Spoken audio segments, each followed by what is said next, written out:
Yes, my name is Bench and welcome to a really awesome Photoshop tutorial. I'm really excited to be able to show you this one.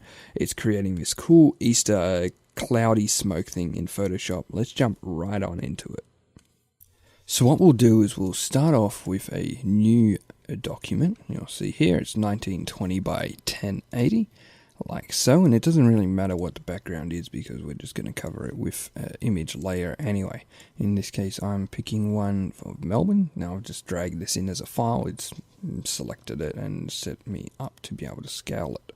So holding Alt and Shift, I'm able to scale it to the size that I want and position it roughly where I want it. Now what we're going to do is go to Image Adjustments and Hue Saturation.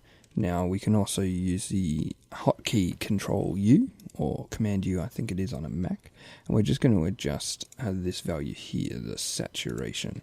So we'll drag that all the way down and you'll see it's saturated.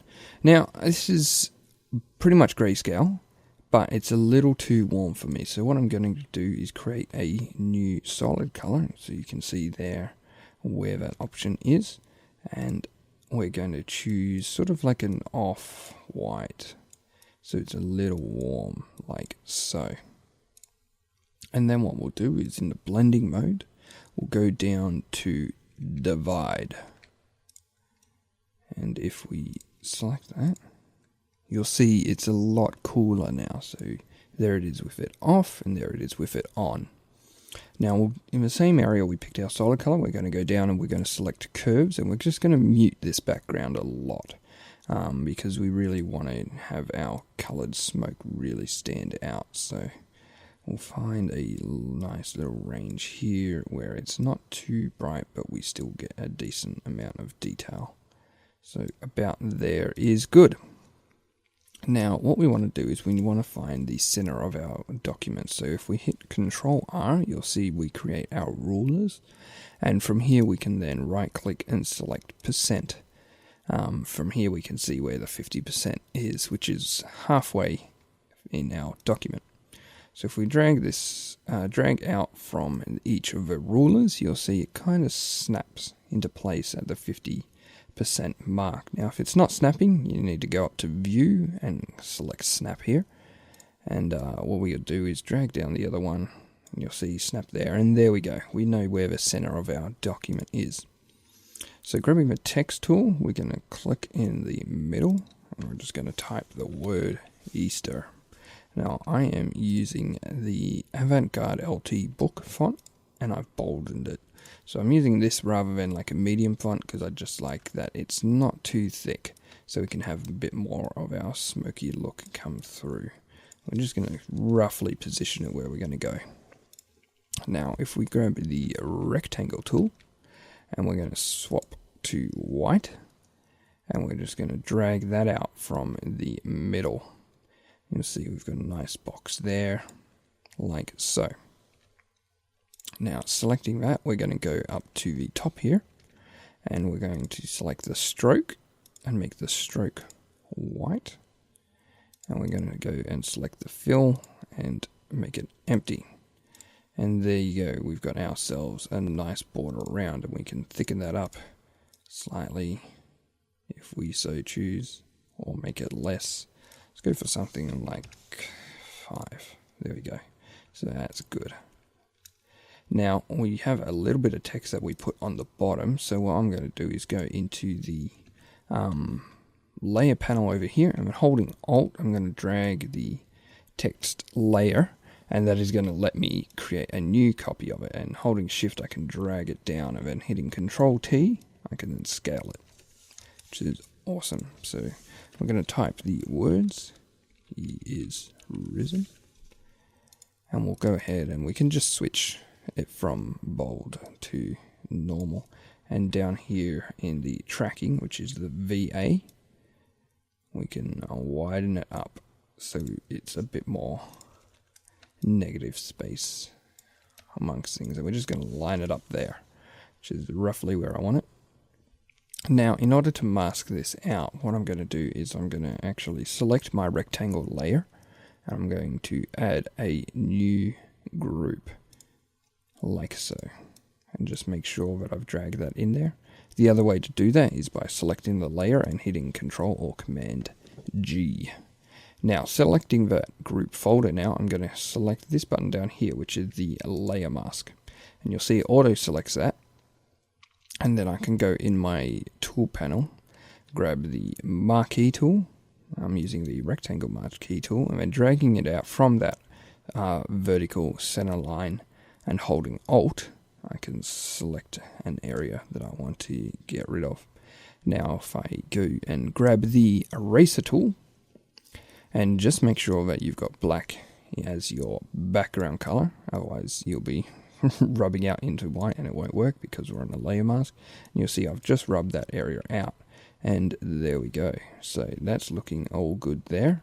Time to add our smoke. So in the panel, in our layers panel, I'm just going to grab all our text content and put it into a group so we can work around it a bit more comfortably. Now, for the actual colored smoke itself, you can look online around for different smoke sort of PNGs. I prefer the smoke that has the transparency because it's a lot easier to work with. So here's one that I found. You'll see when I drag it in, you can see we've got some lighter grays and some darker grays, a bit more smoky sort of patchiness to it, and it's also transparent on the outside, which is exactly what I want. So I'm just going to drag that in, and you can see kind of what makes up that whole thing here.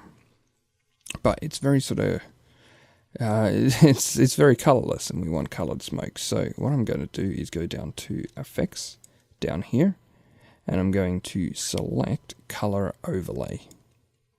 There we go, and whoa, that's rather intense. That's not exactly what we want. We want more of like a purple. And we're just going to select a quite a light purple, because what we're actually going to do is change the blending mode to multiply. And you see it gets very dark, which is okay. That's kind of what we want, because we'll then go to Satin. So the effect above, we're going to change the color to white, and we'll change the blend mode to overlay. Now we can adjust the angle and the distance to kind of push it all together, and you can see it kind of blends together a bit more. We can kind of add a little bit more grunginess or a bit softer, whatever we want to do there. But you can see we're getting a lot more sort of cool variety of patterns and shadings there, because, you know, clouds aren't perfect, neither is smoke. So there we go, we got a cool little thing there, and we can position it where we want. And you can see it kind of adjusts the sort of dynamics because of that satin layer as we rotate it. So we'll find a spot there that works and just go in and adjust it slightly so it's not as prominent, like so. So you can see there's the settings that I'm using for that. Now I'll hit OK and kind of position it where I want it, and in this case we don't really need these lines anymore, so we can hit Command or Control H to hide them away. So we'll kind of pick a couple spots and where we want to place them. So by dragging the layer again, by clicking and holding Alt, we can kind of drag it out and rearrange stuff there. So that's kind of good for our pinky layer. We can adjust it as we go. So I want the pinky layer, and then I'll get the blue. And what I'm going to do is, you'll see I've dragged that. I'll just highlight it in a color so you can see where it is. I've dragged that in between a couple of our layers because we want it to kind of blend in with each other. So you'll see, alright, let's find ourselves a nicer blue color that really works with the pink. It's a bit more pastel-y, as you can see there. And we'll do sort of like a combination like that, so it kind of comes through the other one. And I'll drag it over top so you can see it's kind of pushing through like so. And I might push this one all the way back behind the rest, so it kind of plumes out from the back.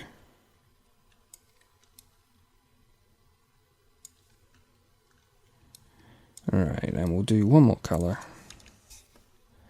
and this will be the more yellowy.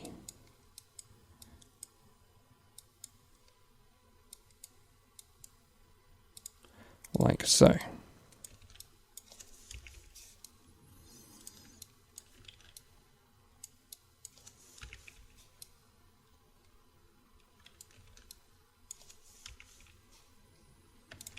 You can go in and adjust these slightly.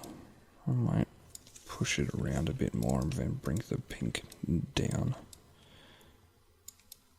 so it's less.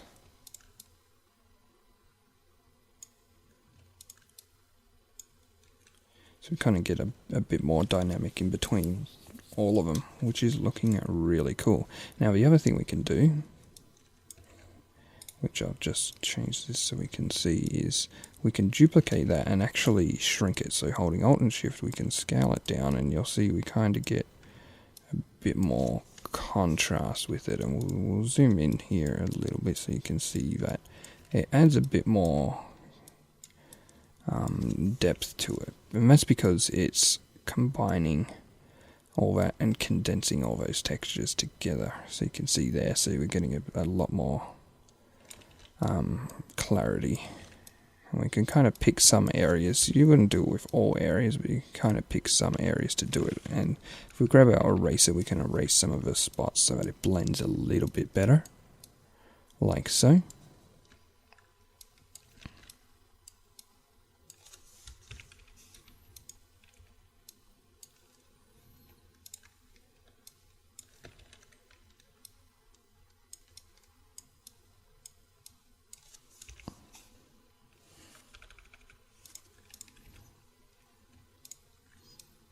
And we'll do the same with this blue section here.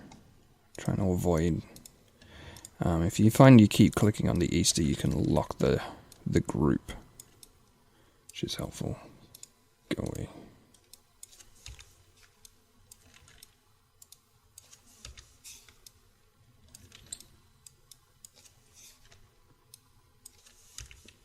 So you can see that feels a lot more dynamic.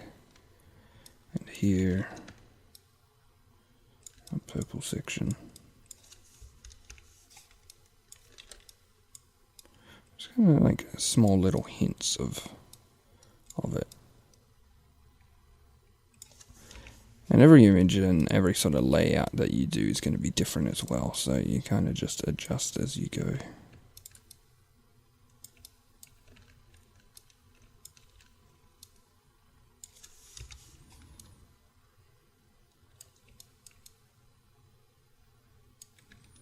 Like so.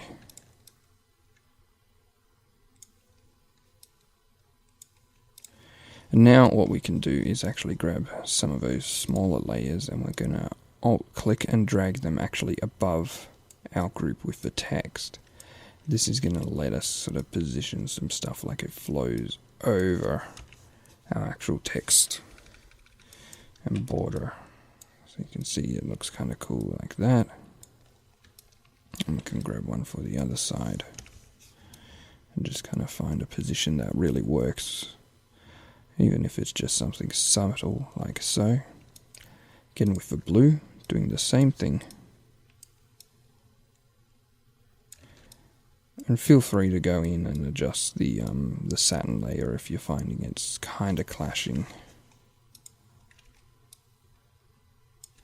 And you can also erase around the actual some of these sections, so you can kind of pick, alright, this is a section I want to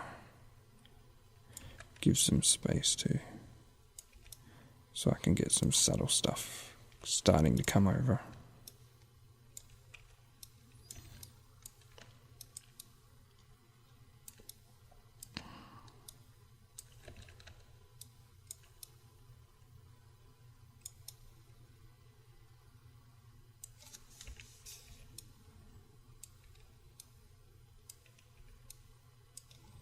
And if need be, you can adjust the opacities as well. So just getting some small little hinting over the top.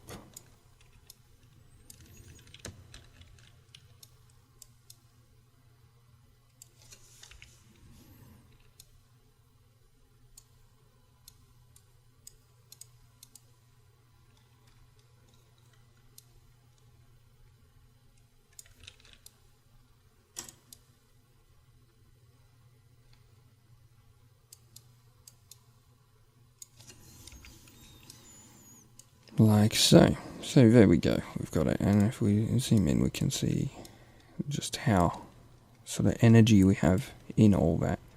Now, the next thing we can do is actually add some color into the background. So if we grab our brush tool, or our eyedropper, sorry, and we're going to grab a sort of a sample of that color, and then I'm going to grab a sort of spray sort of brush. You can use whatever brush you want, but I find that I kind of want this sort of crazy splattering going on. So if I scale it down to where it's a bit more easy to work with, I can just erase out this actual spray bit and rotate around until I find like the section that really works for where I want to put it. So you can see there, it's just a subtle thing, and if we go File, we can hit Sharpen, and it'll kind of help bring that sort of texture out. And we'll do the same thing for the blue area, which we can just drag and copy that, and then we can just do a color overlay on top and just pick the blue color. And you can see there, it's nice and subtle. If I can bump it up a little bit if I want it a bit more, and drag it up to the top if I want a little bit coming out of the top. And then we'll do the pink, which we might need to go into Edit, Transform, Flip Horizontal, so we get a bit more control over what's actually coming out of that area. And again, that one's already got the color overlay on it, so we just need to grab that and then sample a new pinky color. And there we go, we get this cool sort of splash. I'm just going to rub out some of this more noticeable area and bring it in a bit. Like so. So we're getting a bit more texture on the bottom. We can bring it up again just for this area on the top. Like so. And that's looking really good. I'm really excited about that. Now finally, just to wrap it up, we're just going to add a bit more texture onto the top. So we're going to reset over here. You see a little black and white where it's going to reset our front and back colors. And then we're going to flip it so we got white. And using the brush again, we're going to pick a cloudy brush. So I've got a number of these sort of cloud brushes here. And I'm just going to grab them. And on my new layer, on the very top of everything, I'm going to change it to overlay. Just kind of pick some spots to drop these down, and it might be a bit too much. I might need a softer brush. That's a little bit more subtle, like so. So you can see we're just adding a bit more dynamic to it.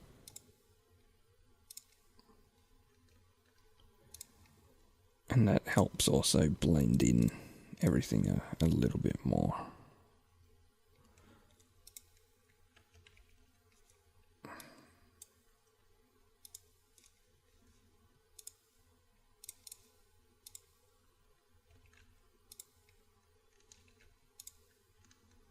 There we go. And then we'll grab a final layer on top of that one. We're going to change this one to soft light. We're going to flip.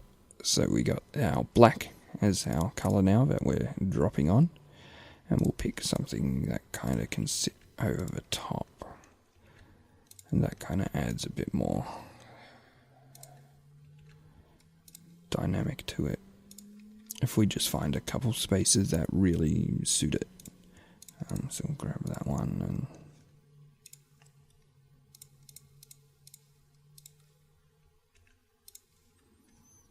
and there we go. So you can see that's kind of what it looks like.